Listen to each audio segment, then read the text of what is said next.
ইরানের বিরুদ্ধে যুদ্ধে নামছে আরেক মুসলিম দেশ। ইরানের বিরুদ্ধে এবারে যুদ্ধে নামছে সংযুক্ত আরব আমিরাত। দেশটি জানিয়েছে ইরানের বিরুদ্ধে সামরিক পদক্ষেপের কথা বিবেচনা করছে তারা। মঙ্গলবার চ্যানেল 12 এর বরাতে ইরান ইন্টারন্যাশনালের এক প্রতিবেদনে এই তথ্য জানানো হয়েছে। প্রতিবেদনে বলা হয়েছে, সংযুক্ত আরব আমিরাত ইরানের ক্ষেপণাস্ত্র ও ড্রোন হামলা ঠেকাতে সামরিক পদক্ষেপ নেওয়ার বিষয়টি বিবেচনা করছে।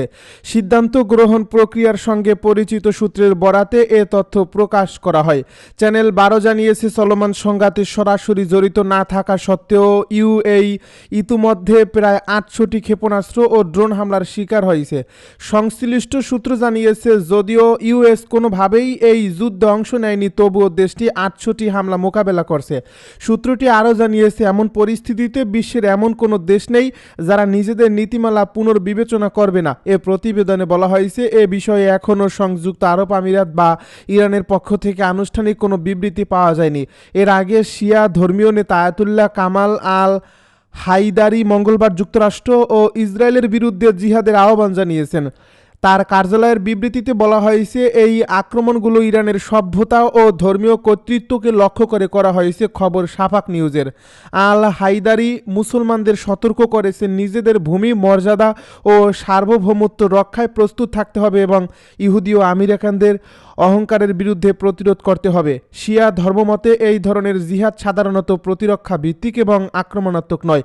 দ্বাদশ শিয়াদের মধ্যে এই ধরনের সিদ্ধান্ত দেওয়ার ক্ষমতা একজন মারজা আল তাকলিদ বা সর্বোচ্চ ধর্মীয় নেতার কাছে সীমাবদ্ধ।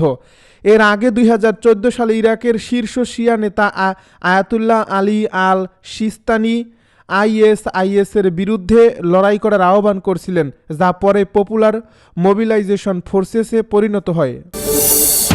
যুদ্ধে না জড়ানোয় স্পেনের বিরুদ্ধে কঠোর পদক্ষেপ ডোনাল্ড ট্রাম্পের। যুদ্ধে না জড়ানোয় স্পেনের বিরুদ্ধে কঠোর পদক্ষেপ নেওয়ার ঘোষণা দিয়েছেন মার্কিন প্রেসিডেন্ট ডোনাল্ড ট্রাম্প। তিনি জানান, স্পেনের সঙ্গে সব ধরনের বাণিজ্য বন্ধ করার পরিকল্পনা করছে যুক্তরাষ্ট্র। ইরানে হামলা সংক্রান্ত মিশনে মার্কিন সামরিক বাহিনীকে নিজেদের ঘাঁটি ব্যবহার করতে না দেওয়ায় স্পেনের বিরুদ্ধে এই পদক্ষেপ নেওয়া হচ্ছে। মঙ্গলবার আল জাজিরার এক প্রতিবেদনে এই তথ্য জানানো হয়েছে। জার্মান চ্যান্সেলর ফ্রেডরিক মের্জের সঙ্গে বৈঠকের সময় সাংবাদিকদের প্রশ্নের জবাবে ট্রাম্প বলেন, স্পেন খুবই খারাপ আচরণ করছে। মার্কিন অর্থমন্ত্রী স্কট বেসেন্টকে স্পেনের সঙ্গে সব ধরনের লেনদেন বন্ধ করার নির্দেশ দেওয়া হয়েছে। মার্কিন প্রেসিডেন্ট বলেন, আমরা স্পেনের সঙ্গে সব বাণিজ্য বন্ধ করে দেব। স্পেনের সঙ্গে আমাদের আর কোনো সম্পর্ক রাখতে চাই না।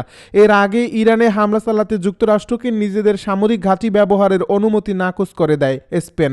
এর ফলে দেশটির দক্ষিণাঞ্চলের রোটা ও মোরন সামরিক ঘাঁটি থেকে অন্তত 15টি মার্কিন যুদ্ধবিমান উড়ে যায়। Flight tracking website flight radar 2 এর বরাতে এমন তথ্য উঠে এসেছে। স্প্যানিশ পররাষ্ট্রমন্ত্রী হোসে ম্যানুয়েল আলবারেস বলেন, স্পেনের সার্বভৌমত্বের অধীনে সামরিক ঘাঁটিগুলো ইরানের উপর হামলার জন্য যুক্তরাষ্ট্রকে ব্যবহারের অনুমতি দেওয়া হবে না। এই অভিযানে স্পেনের ঘাঁটিগুলো ব্যবহার করা হচ্ছে না। এসব ঘাঁটি যুক্তরাষ্ট্রের সঙ্গে চুক্তির অন্তর্ভুক্ত নয় বা জাতিসংঘ সনদের পরিপন্থী, এমন কোনো কাজে ব্যবহার করা হবে না। কুয়েতে ইরানের ব্যাপক হামলায় 6 মার্কিন সেনা নিহত, 4 জনের ছবি প্রকাশ। রবিবার কুয়েতে একটি সামরিক স্থাপনায় ইরানের হামলায় 6 জন মার্কিন সেনা নিহত হয়েছেন বলে যুক্তরাষ্ট্র নিশ্চিত করছে। মার্কিন সামরিক বাহিনী জানিয়েছে, একটি ড্রোন আকাশ প্রতিরক্ষা ব্যবস্থা ফাঁকি দিয়ে পোর্ট শুয়াইবারে একটি বাংকার আঘাত হানে। মার্কিন সেন্ট্রাল কমান্ড প্রাথমিকভাবে জানিয়েছিল, এই হামলায় 3 জন সেনা নিহত হয়েছেন। তবে সোমবার কর্মকর্তারা নিশ্চিত করেন আহত 1 জন পরে মারা যান এবং ধ্বংসস্তূপের নিচে থেকে আরও 2টি মরদেহ উদ্ধার হওয়ার পর নিহতের সংখ্যা দ্বিগুণ হয়েছে। ইসরায়েলের সঙ্গে ইরানের বিরুদ্ধে নতুন যুদ্ধ শুরু করার পর থেকে মার্কিন সামরিক বাহিনী এ 6 জনের মৃত্যুকেই একমাত্র নিশ্চিত প্রাণহানি হিসেবে জানিয়েছে। মঙ্গলবার যুক্তরাষ্ট্রের সামরিক বাহিনী নিহত 4 সেনার নাম প্রকাশ করছে। তারা সবাই ইউএসএস আর্মি রিজার্ভের সদস্য। সোমবার এক সংবাদ ব্রিফিংয়ে মার্কিন প্রতিরক্ষা মন্ত্রী পিট হেগসেথ বলেন, একটি শক্তিশালী অস্ত্র সুরক্ষিত কৌশলগত অপারেশন সেন্টারে আঘাত করছে। ইরানের হামলা সম্পর্কে জানেন এমন মার্কিন সামরিক বাহিনীর 3 কর্মকর্তা বিবিসির মার্কিন অংশীদার সিবিএস নিউজকে জানান, কুয়েত নিহত সেনারা সম্ভবত একটি ড্রোন হামলায় মারা গেছেন। তারা একটি অস্থায়ী অফিসে কাজ করছিলেন। কর্মকর্তারা বলেন, একটি ট্রেলারকে অফিস হিসেবে ব্যবহার করা হচ্ছিল। সেটির চারপাশে 12 ফুট উঁচু ইস্পাত সংবিলিত কংক্রিটের দেয়াল ছিল, তবুও ভবনটি যথেষ্ট সুরক্ষিত ছিল কিনা তা নিয়ে প্রশ্ন উঠেছে। যুক্তরাষ্ট্রের সঙ্গে কুয়েতের দীর্ঘদিনের প্রতিরক্ষা সম্পর্ক রয়েছে। দেশটিতে 13,000-এর বেশি মার্কিন সেনা মোতায়েন আছে। ইরানের উপর হামলার জবাবে ইরান যুক্তরাষ্ট্রের মিত্র উপসাগরীয় দেশগুলোর দিকে ক্ষেপণাস্ত্র ছোড়ে। বাহরাইন, সংযুক্ত আরব আমিরাত, সৌদি আরব, ওমান এবং কাতার এই দেশগুলোতেও বিচার হয়েছে। এদিকে কুয়েত আলাদা এক ঘটনায় সম্পর্কে যুক্তরাষ্ট্র জানায় সোমবার ফ্রেন্ডলি ফায়ার বা নিজেদের গুলিতে 3টি যুদ্ধ বিমান ভূপাতিত হয়েছে। এ ভিডিওতে দেখা গেছে বিমানগুলো ঘুরতে ঘুরতে মাটিতে পড়ছে, তবে পাইলটরা সময় মতো বেরিয়ে আসতে পেরেছেন এবং সবাই বেঁচে আছেন। ইরানের রাষ্ট্রীয় গণমাধ্যম দাবি করছে তাদের সেনাবাহিনী এই যুদ্ধ বিমানগুলো ভূপাতিত করছে, তবে এ দাবির পক্ষে কোনো প্রমাণ দেখানো হয়নি। লেবাননে বাসিন্দাদের ফের সরে যাওয়ার নির্দেশ, কুয়েতে নিহত এক। ইসরায়েল লেবাননের আরও 1 ডজনেরও বেশি গ্রাম ও শহরের বাসিন্দাদের এলাকা ছেড়ে যেতে বলছে। দেশটি জানিয়েছে তারা হিজবুল্লাহকে লক্ষ্য করে আরও হামলা চালাতে পারে। ইসরায়েলের সামরিক মুখপাত্র আভিসাই আদ্রাই এই সতর্কবার্তা দেন। তিনি বাসিন্দাদের চিহ্নিত এলাকা থেকে অন্তত 1 কিলোমিটার দূরে সরে যাওয়ার আহ্বান জানান। সতর্কবার্তায় আরও বলা হয়, যদি কেউ হিজবুল্লাহর সদস্য, স্থাপনা বা অস্ত্রের কাছাকাছি থাকেন তবে তিনি নিজেদের জীবন ঝুঁকির মধ্যে ফেলবেন। এদিকে লেবানন জানিয়েছে দেশের দক্ষিণাঞ্চলে ইসরায়েলি হামলায় 6 জন নিহত হয়েছেন। এদিকে কুয়েতে অস্ত্রের ধ্বংসাবশেষ পরে এক কিশোরীর মৃত্যু হয়েছে বলে স্বাস্থ্য মন্ত্রণালয় জানিয়েছে। 11 বছর বয়সী এক কিশোরীর মৃত্যু হয়েছে। মুখপাত্র ডাক্তার আবদুল্লাহ আল সুন্দু জানিয়েছেন চেষ্টা সত্ত্বেও আঘাতের কারণে সে মারা গেছে।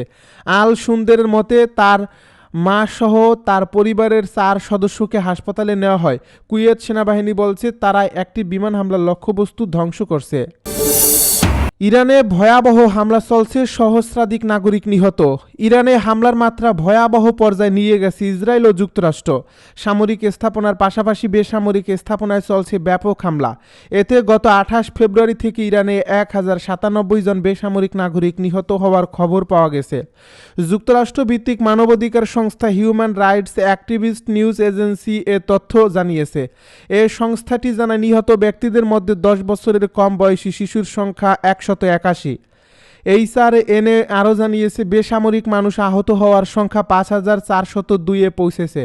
এর মধ্যে 100 শিশু। এছাড়া গত 24 ঘন্টায় ইরানে অন্তত 104টি হামলার ঘটনা ঘটছে। এসব হামলা সামরিক ঘাঁটি, চিকিৎসা কেন্দ্র এবং আবাসিক এলাকায় আঘাত এনেছে। ধারণা করা হচ্ছে আরও কয়েকশো মানুষ নিহত হয়েছেন। দেশের প্রায় সব স্থানে বিপর্যয় পরিস্থিতি দেখা দেওয়ায় তথ্য সংগ্রহে বেগ পাচ্ছেন অধিকার কর্মীরা। এদিকে আন্তর্জাতিক পরমাণু শক্তি সংস্থার প্রধান রাফায়েল গ্রোসি দেশটির পারমাণবিক স্থাপনাগুলোতে পরিদর্শকের পূর্ণ প্রবেশাধিকার না দেওয়াকে গভীর উদ্বেগের বিষয় বলে অভিহিত করেছেন। সামাজিক যোগাযোগ মাধ্যমে দেওয়া এক পোস্টে গ্রোসি বলেন, ইরানের পারমাণবিক কর্মসূচি নিয়ে আমার প্রতিবেদনে আমি সব সময় স্পষ্ট থেকেছি। দেশটিতে পারমাণবিক বোমা তৈরির কোনো প্রমাণ না মিললেও অস্ত্র তৈরির উপযোগী প্রচুর পরিমাণ ইউরেনিয়াম মজুত রাখা এবং আমাদের পরিদর্শকদের বাধা দেওয়া অত্যন্ত উদ্বেগজনক।